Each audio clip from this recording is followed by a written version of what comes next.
That clock is set at 10 past 10, and Why? that's because this guy drinks like a fish, and we want to remember, remind him how to drive. To drive, you're supposed to put your hands at 10 and 2. Did you know that? No. That's all very true. You never heard that? No. You never heard tell of that? Tell of that. You never heard tell of that? You know, nobody says that anymore. You never heard tell of that? Because we have a thing here in the United States where you go and talk in front of the president. So you do a stand-up comedy, which is what I do. To the president? To the president and a bunch of press people. When? It's like a roast. Yeah. You never heard of that? Never heard tell of Go that? and do comedy at the president. Yeah. He sits down, you go and do some comedy. Well, not right to him, not just one-on-one. Right. There's a bunch of press people. The White House correspondents. It's called the White House correspondents. And so the guy, I said, what do you do for a living there, sir? If you don't mind me asking. What do you do for a living? I'm a nightclub comic, I tell the guy. So he says to me, I work down at the University of Science there. He says, that's a good school, by the way. I can't remember the exact place. Sure. But he says, I'm a professor of logic. Oh. So he says, the guy says, logic. Now, what the hell is that? I never heard tell of that. Holy crow. You say more things that nobody says anymore. Holy crow. I haven't heard that since '58. Mick Jagger, I guess. You met Mick Jagger. Now we're getting somewhere. Yeah. And Holy crow, what happened there? What's the story? There's got to be some story there. Well, it was you really want to hear? Yeah. Holy crow? I mean, meeting Mick Jagger?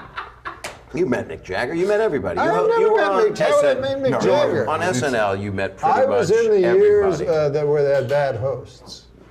What? I hosted. That's true. Yeah, If this were a memoir, Right. If this were a memoir, I would tell about my wife. What a battle axe. A battle axe? No one's called their wife a battle axe since 1945. They're saying John Hodgman might be the possible guy who could replace Craig Ferguson. What about him? Well, you see, he's too smart. Nobody wants an egghead or a blue stocking. What they want is, No one's talked that way in 80 years. What do you mean? No one wants an egghead or a blue stocking. They want a ham and egg man. They want a guy who gets his hands dirty. That's right. They want a fella like you and me, a man of the people. Okay, I'm gonna try this. Do you like hot sauce? Oh, I hate it. But you gotta try new things in life. No, you don't. Yeah, you're right. Whoa! Son of a gun, that's hotter than a $2 pistol. Man alive. Well, welcome to Phoenix. How long have you been in town? I got in yesterday and I burned myself all over. We said, what were you doing? I know, it's hotter than a $2 pistol in this town. So you're a little peeling a little bit on the nose? Yeah. So you don't come here often in the summer, is that what you're saying? No. Yeah, it's a good plan not to come in the summer. And it's nice every other People leave month. in the summer, right? Yes. Yeah. They scurry out. Spent a lot of time in Southern California, San Diego. Yeah. Are you drunk? Because all you did was ride a cooler and you're sweating. I am. Well, it's hot it's hotter than a $2 pistol Well, he's got like in here. 12 layers on, Yeah, I I think. thought it was going to be really cold. Well, you're from Canada. This should be springtime for you. No, I know I'm from Canada, but I'm still a human being. Like it's not like we evolved differently. Yeah, no, I'm from the frozen north. Yeah. Yeah, it gets colder than It gets colder than a... Uh-oh, here it comes. Get your finger on the panic button. No, it gets colder than a vampire's demeanor. Okay, that's better. Wow. Surprisingly cerebral. You said this is the coldest you've ever been. You're Canadian, so are you okay with this? I've been colder than this. I've been colder than a vampire's... Go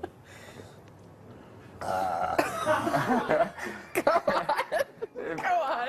That's like an 8 a.m. joke. Yeah, we can do it at 7:19. The stage is yours. Larry, can I borrow $25,000? Whoa! That's a lot of money, Norm. What's it for? Well, I think you probably know. Gee, I usually don't lend that much money, Norm. Larry, they say they're going to kill me. All right, Norm, but I want it back. Okay, all right. Good.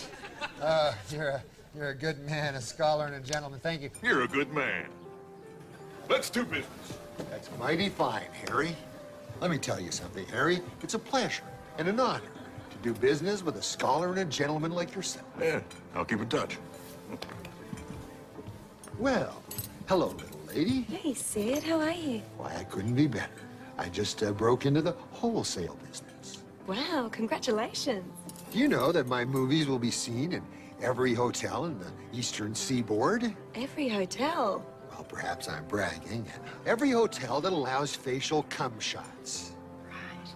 Bomb business never sleeps. Guys, I agree with you then. Oscar Pistorius is a scholar and a gentleman. All right. He's a murderer. Turn it around on us. Alleged murder. I play Geezer, who is me, actually.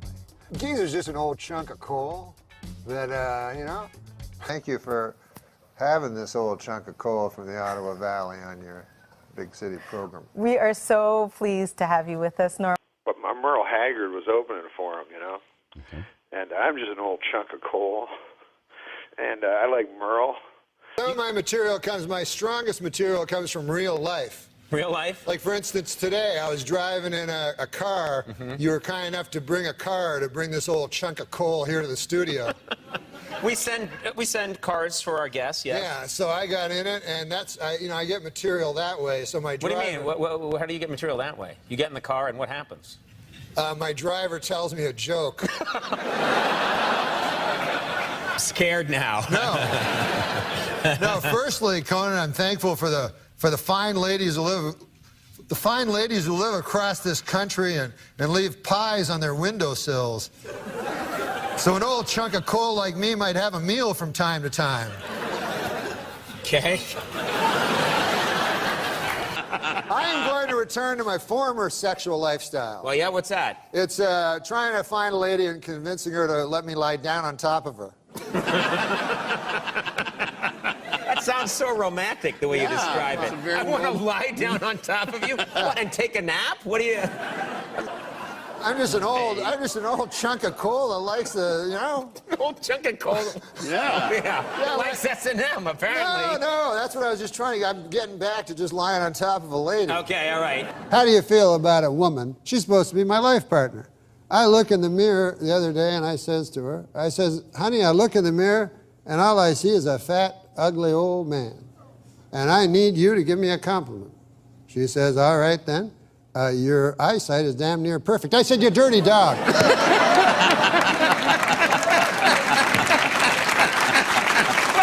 you called her a dirty dog? A dirty dog. A dirty dog. Call me to say goodnight. Kiss me once or twice. I'll never let go of you. Fold me into your arms. Stay with you. The thing I wanted to talk about is his diction, his word choice.